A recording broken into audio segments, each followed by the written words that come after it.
This video is sponsored by Adorama.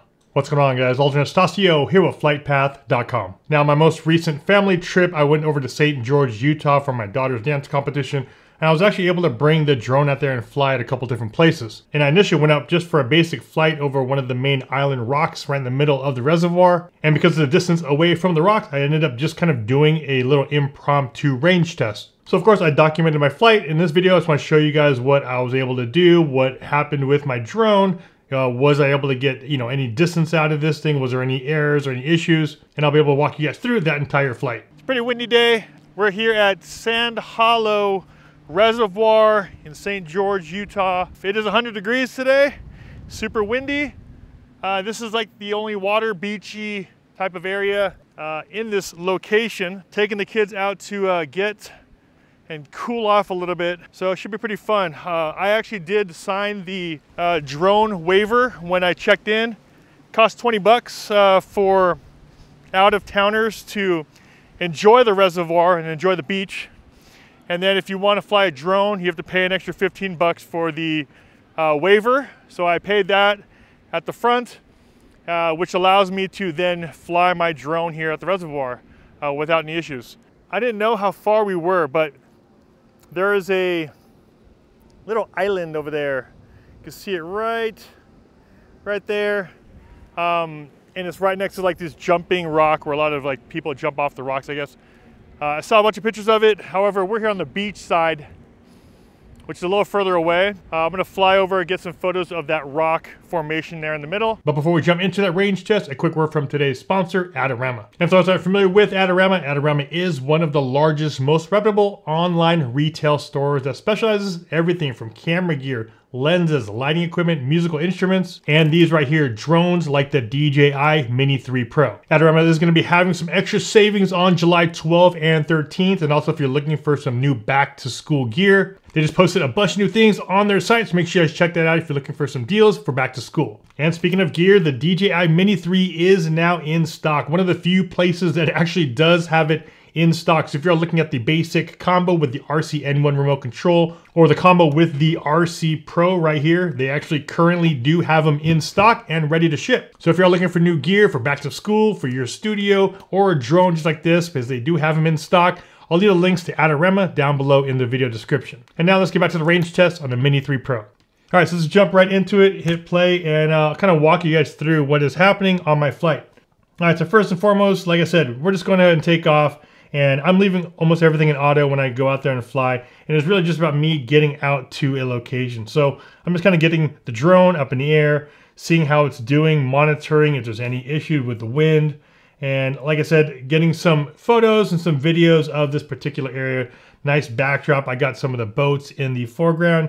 So while I get out into those particular areas, I know I'm gonna like to take a bunch of video, take a bunch of photos, change it over into vertical mode, get that background, get those mountains in the background, and of course take a couple different angles while I'm there. So here, just kind of go through quickly some different angles, and of course make my way over to that little island right in the middle of the reservoir. All right, so once I make it over there, same thing. I'm trying to get a bunch of different types of photos, different types of video shots.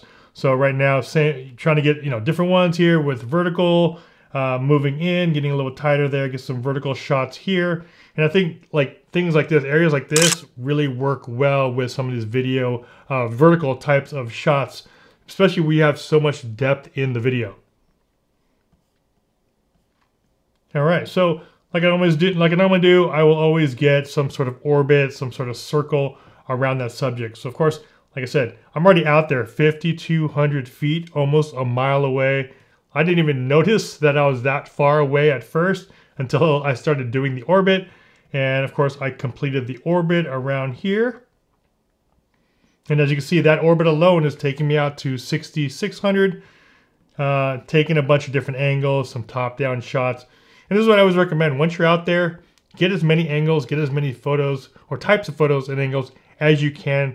That way you have just a variety to work with. All right, so I'm already at 6,600 feet, and then I point the drone to the other side of the reservoir. This is when I said, okay, well, I'm already this far. I can see the other side. Why don't I just get to that other side and see where we're at as far as distance goes. So as you can see here, I'm at 7,200. I'll probably speed this up a little bit more and push that out to, now I'm at 8,700. And I'm already at the other side of the reservoir. Once I get to the other side, I push it to about 9,100 feet. I'm over land, nothing below me, no people, nothing around me. So feel pretty safe. Still have full reception. The only time, like I mentioned, I did feel like there was a little bit of a breakup was when I was turning, when I got to 9,100 feet away. I easily could have gone a lot further, but it was really, really windy. As you can see here, I actually had to turn the drone a little bit to get moving because the drone wasn't actually moving at the angle I was pointed at. So I actually went down the side and then I was able to pick up speed again. But I was able to go about 9,100 feet. I could have easily gone further if I wanted to. But like I said, this wasn't really, the idea behind it wasn't really to get a range test. It was more of just to get a photo of those rocks. And I just said, okay, let me just take it to the end of the reservoir and then come back. So here I am coming, working my way back, but at the same time, taking some more photos along the way, my reception, as you can see from the RC signal strength. And there it is, taking it back now, 3,000 feet away, 2,500 feet away. But a pretty straightforward flight. All right, just brought the drone back and super, super windy. Once I flew over to the rocks, as you can see in the video, it was pretty windy. I was in sport mode, and there's a bunch of times where the drone actually wasn't even moving. I have to turn the drone, try to find a different angle. But it is really windy out here today. And just by chance, I ended up almost kind of doing a range test. I recorded the whole screen as I normally do. But just to get out to the rock, I didn't realize it was about, I think it was about 5,000, 6,000 feet away from where I am. It looks a lot closer than it is. But I ended up kind of doing a range test, I guess you could say, by chance. So after I flew to the rock, I was like, well, I'm already this far. Let's just see how much further to go. Look at my reception, see if there's any disconnect.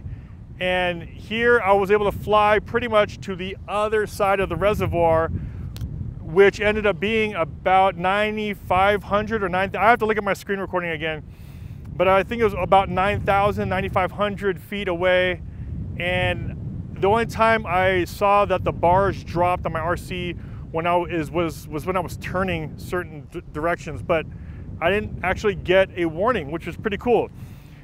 I'll be honest with you, like I said, I wasn't trying to do a range test. I was just trying to get to the rock, but happened to be, I just kept going. And I normally wouldn't push my drone this far anyways. I normally keep my drone around 1,000, 2,000 feet away. So this already is a stretch for me. As you guys know, I don't normally do really long range tests, but being in a controlled environment, being over water, nobody around. Also, if there were some issues, at least I know I had some land on either side of me or ahead of me, that if I had to make an emergency landing, it wouldn't be an issue. And like I talked about earlier in the video, range is always going to be dependent on your location, how the frequency is in that particular area. Like I said, here I am at this reservoir and I was able to get 9,000 plus feet without any issues. You guys could see the bars on the very top right. But there's been sometimes I'm flying here at the beach and it'll be only 1,000 feet away, 1,500 feet away, and I'll get a weak signal. I'll actually get the notification up top. So it's not always consistent. And you really have to just base it on the location, the area you're in,